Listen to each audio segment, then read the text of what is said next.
আসসালামু আলাইকুম ওরহমতুল্লাহি ওবরাকাতুহ। দূরে এবং কাছে, দেশে এবং প্রবাসে যে যেখান থেকে ভিডিওটা দেখছেন সবাইকে শুভেচ্ছা ও মোবারকবাদ। ভিডিওতে যে দৃশ্যগুলো দেখতে পাচ্ছেন এটি ঐতিহ্যবাহী জেলা যশোর জেলার কালেক্টরি ভবন এবং তার পাশের যে পুকুর আছে, সুন্দর পুকুর, সেই পুকুরের দৃশ্য।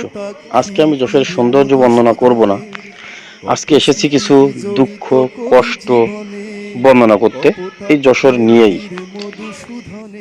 হয়তো আপনারা সবাই জানেন বাংলাদেশের 64 জেলার মধ্যে একটি ঐতিহ্যবাহী জেলা হচ্ছে যশোর, যার অনেক ইতিহাস ঐতিহ্য আছে এবং অনেক প্রাচীন একটি জেলা। সাথে সাথে সুন্দর জেলাগুলোর মধ্যেও একটি জেলা হচ্ছে যশোর জেলা। আবার এই আধুনিক যুগে আমাদের এই যশোর জেলাতেও আধুনিকতার ছোঁয়া লেগেছে বেশ আগেই।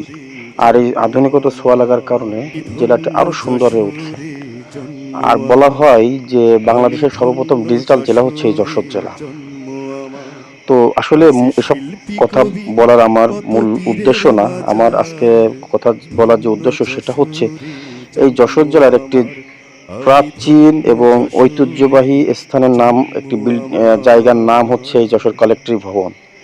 আর এই যশোর কালেক্টরি ভবনের পাশে যে পুকুরটা আছে এটাকে প্রাকৃতিক অ্যাকোরিয়াম বলে সম্বোধন করে অনেকেই, কারণ এই পুকুরটার মধ্যে অনেক সুন্দর রং বেরঙের মাছ এবং এত পরিমাণে মাছ দেখলেই মনটা ভরে যায়। এখানে ছোট থেকে বড় সবাই এখানে প্রতিদিন বিশেষ করে বিকালের দিকে, সকালের দিকেও কম আসে কিন্তু বিকালের দিকে ভিড় জমায় এই প্রাকৃতিক সৌন্দর্য উপভোগ করার জন্য। এবং আসলে এখানে এসে যখন বসা হয়, দাঁড়ায় থাকা হয়, তখন মনটা আসলে খারাপ থাকলেও ভালো হয়ে যায় এই সুন্দর এই মাছ, এই পানি, পুকুর এবং আশপাশের পরিবেশ দেখলে। কিন্তু আমরা যেমন ঐতিহ্যবাহী একটা জেলা, ঠিক তেমন আমাদের যশোরের মানুষের ঐতিহ্যবাহী কিছু সমস্যাও আছে। সেই সমস্যাগুলো কি?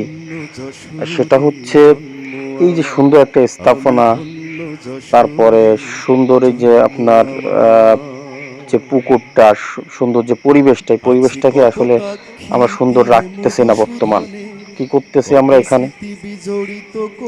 যেটা করতেছি সেটা হচ্ছে সুন্দর জায়গাটাকে আমরা নোংরা করে ফেলতেছি। এই পুকুরের মধ্যে এই পুকুরে আমরা যখন মাছ দেখতে আসতেছি তখন আমরা মুড়ি নিয়ে পানিতে দেওয়ার পরে মাছ এক জায়গায় আসতেছে, আমরা দেখতেছি, ছবি তুলতেছে, ভিডিও করতেছে, কিন্তু মুড়িটা খাওয়ানোর পরে মুড়িটা যে ঠোঙ্গার মতো নিয়ে আসা হয়েছে বা যে পলিথিনে নিয়ে আসা হয়েছে সেই পলিথিনগুলো আমরা পুকুরের মধ্যে ফেলতেছি। আমরা কি করতেছি? বাদাম খাচ্ছি, বাদামের খোসাগুলো পুকুরের মধ্যে ফেলতেছি। আমরা কি করতেছি?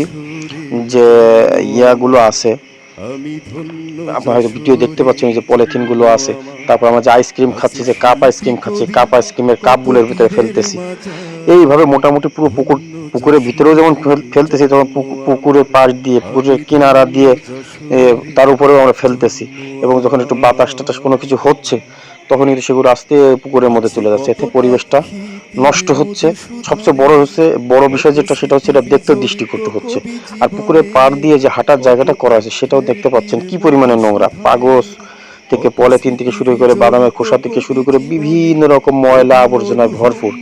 আসলে যেটা দেখতে অনেক দৃষ্টিকটু। আর এটার দরুন আমাদের আসলে নিজেদের, মানে আমাদের জেলার মানুষের একটা ভাবমূর্তি কিন্তু নষ্ট হচ্ছে। বাইরে একটা লোক এসে যখন এটা দেখবে তখন এটা নিয়ে কিন্তু তারা যে কোনো ধরনের একটা মন্তব্য করবে, এটাই স্বাভাবিক। তো আসলে আমাদের এর থেকে ফিরে আসতে হবে, এর থেকে উঠে আসতে হবে এবং যাতে এটা সুন্দর পরিষ্কার পরিচ্ছন্ন থাকে। শুধু এইটা বলে না, যশোরের প্রতিটা জেলা, যশোরের প্রতিটা জায়গাতেই পরিষ্কার পরিচ্ছন্ন রাখতে হবে। শুধু যশোর বলে না, বাংলাদেশও আমাদের, পুরো বাংলাদেশ কিভাবে পরিষ্কার পরিচ্ছন্ন রাখা যায় সে চেষ্টা করতে হবে। দেখেন, আপনার দেখলেই কষ্ট লাগবে, এত সুন্দর একটা জায়গা, কি সুন্দর একটা, দেখেন কত সুন্দর মাছ, পানি, কি সুন্দর একটা পরিবেশ। সেখানে যদি ধরেন ময়লা থাকে তাহলে কেমন দেখা যাবে।